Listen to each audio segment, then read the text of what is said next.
Of you. So again, I am here with a new topic of child development, which is very common, but I must say it is very important for all teaching exam. So let's discuss convergent thinking and divergent thinking. Now, what is convergent thinking? बहुत ही simple शब्दों में और right देखो, मैंने सिर्फ 3 या 4 point लिखे हैं, सिर्फ 3 या 4 पॉइंट में इस टॉपिक को क्लियर करना है हमने, कोई भी कंफ्यूजन नहीं रखना है। तो कन्वर्जेंट थिंकिंग जिसे अभिसारी चिंतन भी बोलते हैं, तो ये क्या होता है, क्लोज एंडेड।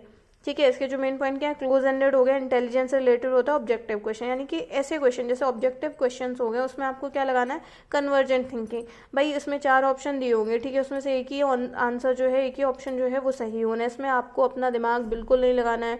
आपको अगर नॉलेज है, अगर आपको सही आंसर पता है, तो ही आप इसको अटेम्प्ट कर सकते हैं। ये क्लोज एंडेड होता है, ठीक है। इसमें एक ही आंसर होगा, ट्रू फॉल्स हो गया, जैसे या तो हाँ या तो ना, ठीक है, सही या गलत। ऑब्जेक्टिव क्वेश्चन हो गया, भाई 4 ऑप्शन है, उसमें सिर्फ एक ही आंसर सही होना है, ठीक है। अगर आपको इंटेलिजेंस है आपके पास, या आपके पास बुद्धि है, आपको नॉलेज है, आपको उस टॉपिक के बारे में पता है, तो ही आप इसको अटेम्प्ट कर सकते हैं, सही आंसर कर सकते हैं, ठीक है। ये वो नहीं है कि आपको इसको अपनी तरफ से कुछ सोच के लिखना है।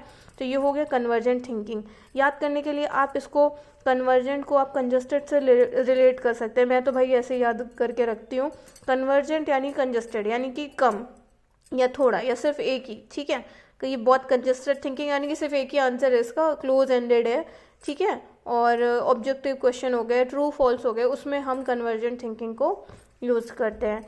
अब बात करते हैं डाइवर्जेंट थिंकिंग की, जो कि इससे जस्ट ऑपोजिट है, अपसारी चिंतन। देखिए आप इसको ऐसे भी याद कर, अपसारी यानी कि प्रसार हो रहा है, डाइवर्जेंट जैसे हम बोलते हैं ना, माइंड डाइवर्ट हो गया। डाइवर्ट हो गया यानी कि अन्य दिशाओं में चला गया, डाइवर्ट यानी कि कई दिशाएं, ठीक है। तो डाइवर्जेंट यानी कि इसका ओपन एंडेड है, ये इसके कई सारे आंसर हो सकते हैं। अपसारी प्रसार हो रहा है, ठीक है, फैल रहा है यानी कि फैला हुआ चिंतन है। तो डाइवर्जेंट थिंकिंग क्या होता है, ओपन एंडेड होता है, इसके आप कई आंसर कर सकते हैं। इसमें आपको क्रिएटिविटी की ज़रूरत होती है, राइट, यानी कि आपको अपनी क्रिएटिविटी दिखानी। जैसे ऐसे हो गया, आपको कोई भी पर्टिकुलर टॉपिक दे दिया गया है कि आपको ऐसे लिखना है, तो आपको क्या करना है, अपनी क्रिएटिविटी दिखानी है।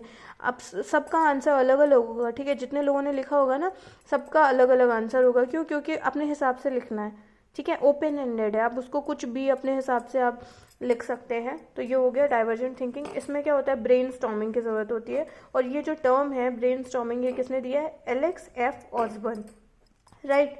तो ये हो गया अभिसारी चिंतन और अपसारी चिंतन। अभिसारी चिंतन क्या होता है, क्लोज एंडेड होता है, भाई इसका एक ही आंसर होगा, इसको और आप कुछ बढ़ा चढ़ा के नहीं लिख सकते, ठीक है। इंटेलिजेंस की ज़रूरत है, अगर आपको नॉलेज है, आपको उस टॉपिक के बारे में पता है, तो ही आप आंसर कर सकते हैं, अदरवाइज आप नहीं कर सकते। डाइवर्जेंट थिंकिंग क्या है कि अगर आपको उस टॉपिक के बारे में थोड़ा सा भी पता है, यानी कि आपको फुल नॉलेज भी नहीं है, तो भी आप अपनी क्रिएटिविटी लगा के उसको अटेम्प्ट कर सकते हो, लिख सकते हो, ठीक है। तो ये हो गया कन्वर्जेंट थिंकिंग और डाइवर्जेंट थिंकिंग। आई होप आपको ये टॉपिक समझ में आया होगा। तो अगर आपको ये कॉन्सेप्ट या ये टॉपिक समझ में आया है, so do subscribe my channel, like and share with your near and dear ones. Thank you.